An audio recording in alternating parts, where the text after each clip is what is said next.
Tablet ಮಧ್ಯೆ ಒಂದು ಗೆರೆ ಯಾಕಿರುತ್ತೆ ಗೊತ್ತಾ? ಮಾತ್ರೆ ಮಧ್ಯದ ಗೆರೆ ಸ್ಕೋರ್ ಲೈನ್ ಅಥವಾ ಬ್ರೇಕ್ ಲೈನ್ ಎಂದು ಕರೆಯಲಾಗುತ್ತದೆ. ಇದು ಟ್ಯಾಬ್ಲೆಟ್ ಅನ್ನ 2 ಸಮಾನ ಭಾಗಗಳಿಗೆ ವಿಭಜಿಸಲು ಸಹಾಯಕವಾಗಿದೆ. ಆದರೆ ಎಲ್ಲಾ ಮಾತ್ರೆಗಳನ್ನು ಮುರಿಯಲು ಸಾಧ್ಯವಿಲ್ಲ. ಅನೇಕ ಮಂದಿ ಆರೋಗ್ಯ ಸಮಸ್ಯೆಗಳ ನಿವಾರಣೆಗೆ ಇಂಗ್ಲಿಷ್ ಮೆಡಿಸಿನ್ ವಿಶೇಷವಾಗಿ ಮಾತ್ರೆಗಳನ್ನ ತೆಗೆದುಕೊಳ್ತಾರೆ. ಆದ್ರೆ ಈ ಮಾತ್ರೆಗಳಲ್ಲಿ ನೋಡಿದಾಗ ಅದರ ಮಧ್ಯದಲ್ಲಿ ಒಂದು ಗೆರೆಯನ್ನ ಎಳೆದಿರುವುದನ್ನ ನೀವು ಗಮನಿಸಿರಬಹುದು.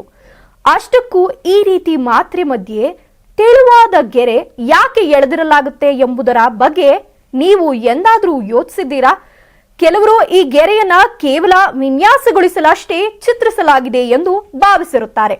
ಆದರೆ ವಾಸ್ತವವಾಗಿ ಇದರಿಂದ ಅನೇಕ ಉಪಯೋಗಗಳಿದೆ. ಹಾಗಾದ್ರೆ ಅವು ಯಾವ ಯಾವ ಉಪಯೋಗ ಎಂದು ತಿಳಿಯೋಣ ಬನ್ನಿ.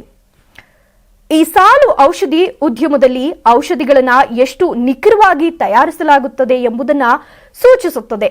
ಈ ಸಾಲು ಬಳಕೆದಾರರಿಗೆ ಮತ್ತು ವೈದ್ಯರೊಬ್ಬರಿಗೆ ತುಂಬಾ ಉಪಯುಕ್ತವಾಗಿದೆ. ಟ್ಯಾಬ್ಲೆಟ್ ಅನ್ನು 2 ಸಮಾನ ಭಾಗಗಳಿಗೆ ವಿಭಜಿಸಲು ಈ ರೇಖೆ ಸಹಾಯಕವಾಗಿದೆ. ಡೋಸೇಜ್ ಹೊಂದಾಣಿಕೆ. ಕೆಲವೊಮ್ಮೆ ವೈದ್ಯರು ರೋಗಿಯ ಸ್ಥಿತಿಯನ್ನ ಅವಲಂಬಿಸಿ ಟ್ಯಾಬ್ಲೆಟ್ ಡೋಸೇಜ್ ಅನ್ನ ಹೊಂದಿಸಬೇಕಾಗುತ್ತದೆ. ಕೆಲವೊಮ್ಮೆ ಸಂಪೂರ್ಣ ಟ್ಯಾಬ್ಲೆಟ್ ತೆಗೆದುಕೊಳ್ಳುವ ಅಗತ್ಯವಿಲ್ಲದಿರಬಹುದು. ಅಂತಹ ಸಂದರ್ಭಗಳಲ್ಲಿ ಅರ್ಧದಷ್ಟು ಮಾತ್ರೆ ತೆಗೆದುಕೊಳ್ಳಲು ಸೂಚಿಸಲಾಗುತ್ತದೆ. ಕೆಲವೊಮ್ಮೆ ಮಕ್ಕಳು ಮತ್ತು ವಯಸ್ಸಾದವರಿಗೂ ದೊಡ್ಡ ಮಾತ್ರೆಗಳನ್ನ ನುಂಗಲು ಸ್ವಲ್ಪ ಕಷ್ಟವಿರಬಹುದು. ಇಂತಹ ಸಮಯದಲ್ಲಿ ಮಾತ್ರೆಗಳ ಮಧ್ಯದಲ್ಲಿರುವ ಗೆರೆ 2 ಸಮಾನ ಭಾಗಗಳಿಗೆ ವಿಂಗಡಿಸಲು ಸಹಾಯಕವಾಗಿದೆ. ಇನ್ನು ಮುರಿದು 2 ತುಂಡುಗಳಾಗಿ ಮಾತ್ರೆಗಳನ್ನ 2 ಬಾರಿ ಸೇವಿಸಬಹುದು. ಕೆಲವು ಮಾತ್ರೆಗಳ ಮೇಲೆ ಗೆರೆ ಇದ್ದರೂ ಯಾವುದೇ ಪ್ರಯೋಜನವಿಲ್ಲ ಎಂದು ತಜ್ಞರು ಹೇಳುತ್ತಾರೆ.